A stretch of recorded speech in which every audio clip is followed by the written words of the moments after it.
Unit 74, in the taxi.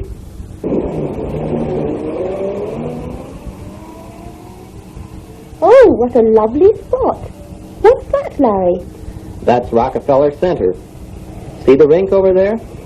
People ice skate there in the winter. Have you ever skated there? I used to skate there when I was a kid. See that building? There is something very interesting in the lobby. Really? What is it?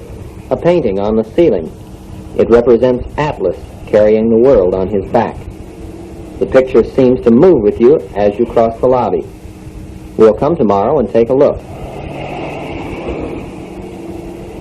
Isn't that the Empire State Building? I have seen pictures of it. Yes, the highest building in the world. Oh, how marvelous. I can't get excited about it, ma'am. I drive past that building about 20 times a day. Do you know what I really would like to see? What?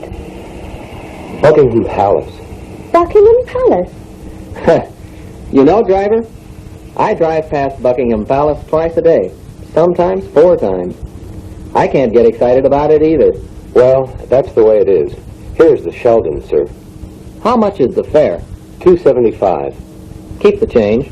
I'll give the bags to the hotel porter. How much did you tip him? A quarter. How much is that? 25 cents. Darling, wasn't that too much? Shh. Pipe down. The present's perfect. Ever. Have you ever seen a blue spider? Has Jenny ever visited Canada? Have you ever flown in a jet? Never. I have never seen a blue spider. Larry has never spoken with the Queen of England. They have never written to us.